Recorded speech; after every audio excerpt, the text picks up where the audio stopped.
Let me tell you how it works, because what you just said is that the parenting is, and I hear this everywhere, and everybody's actually holding parenting sessions in the last 2-3 years, and I've been to a lot more than I should have been. Whenever I go to a parenting session, and whenever I see anybody talk, especially parents talking about this, they're talking about reward and punishment modeling, and that's what's generally known as a parenting model, and the way you're going to reward and the way you're going to punish, and when you're supposed to reward and when you're supposed to punish. See, both of these are psychologically supposed to be unexpected behaviors, and they are psychologically unexpected, because if you're always in a state of reward, then you're not in a state of reward. Because then there is no reward, because you're always in a high state of something. Reward is when there's a high level of happiness than the normal state that you're always going to keep in. And that's the normal state where parenting actually gets most affected. People think punishment or reward, and the pendulum actually never stops in the middle. This is not how parenting is done, and that's not how parenting is going to work. Punishment is way more lasting in your psychology and in your parenthood than any reward that you can ever give. The reward will have a half-life, which is going to be not even 1% of the half-life of the effect of punishment. And that's what people don't realize. And I'm not even talking about the real problem here. Let me just tell you what the constructs of punishment, psychological constructs of punishment and reward is. And I can quote a lot of psychologists and tell you how expectancy theory actually works, and how Hertzberg actually defined how actual drivers of motivation are. But trust me, it's not. But that's not how it's going to. Let me finish. So that actually, let me tell you how you're going to place your parenthood. And when you look at the distribution of the whole parenthood, from whenever the child is born till he leaves you, or he becomes independent of you, you can see that the effect of rewards and punishment was on the two ends of the spectrum. The real job of the parent is between the reward and the punishment state, and that's where you need to understand that your kids are not thermometers. You're not supposed to make them thermometers. These are the states that make your kids thermometers. And let me tell you what a thermometer is. Thermometer psychologically is when a person becomes just an indicator of or an what's the word, the effector, the affectee of the state that he's in at any given moment. And most kids are just thermometers, and your job as a parent is to make them a thermostat that actually regulates.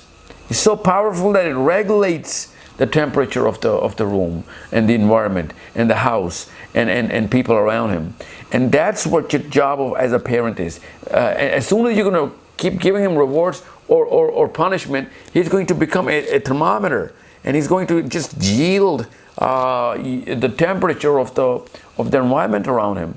And most of the parents should realize that parenthood is between reward and punishment. And how do you actually regulate that? Is by declaring consciously the instruments, the tools, and the routines consciously of when the house is in a normal state.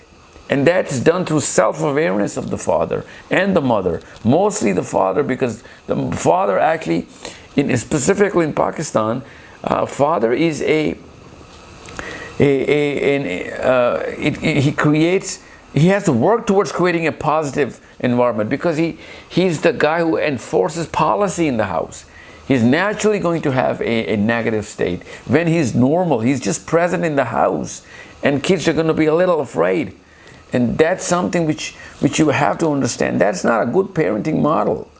If you're doing it by design of whatever you're trying to improve, then yeah, I can understand that. But just because if your presence, the whole house is negative, then you're not a good parent, because you're generating cortisol in the air. And cortisol is going to stop the growth and all the positive hormones of all the people in the house, especially kids. Kids' brains are not going to get the growth hormone because it stops when cortisol is in the veins. And that's the problem. Our normal state are not consciously designed by parents. And unless you consciously design of how the affectees behave when you're just normal, what is the culture of the house? The instrument of chaos. Even if you're trying to do good, you're an instrument of chaos because you're not by design. And people don't really know what the effect of their normality is inside the house. Most of the time it's not positive, because unless they're doing it consciously, it's not going to be positive. That is the job of two amygdalas inside the brain that generate negativity. That's the job of those two organs for survival. And you're the policymaker of the house. You're supposed to be disciplining the kids all the time. And when you're disciplining them, your job is to actually make sure that they stay negative about those boundaries. And that's something that you have to nullify through the normal state. When you're disciplining them, that's the punishment state. And that's something which these two pillars hold absolutely no significant value in the parenthood.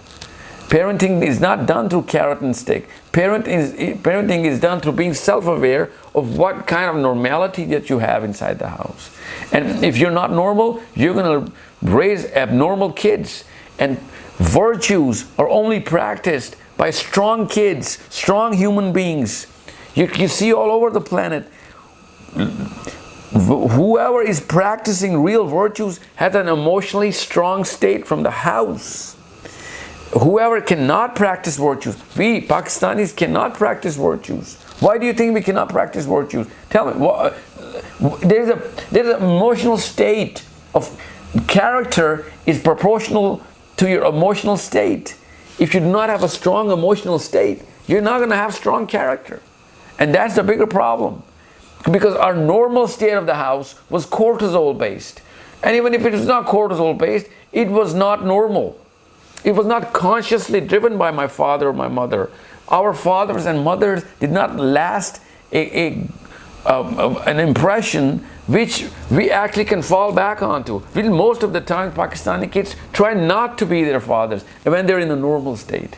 Most of the kids that I'm actually talking to parents all the time, they're actually consciously and subconsciously trying to do what their fathers didn't do, or trying not to do what their father was keep on doing. And this is a problem. This is between the two states of punishment and reward. This is what parenthood is all about. Parenthood is all about you as a conscious human being, and as a measure of you are the actual measure of you are supposed to be the thermometer all the time. Your kids are supposed to be raised up as thermostats. And if you're not a good thermometer, you won't be able to see what kind of temperature people are generating when you're around them. I hope this answers the question.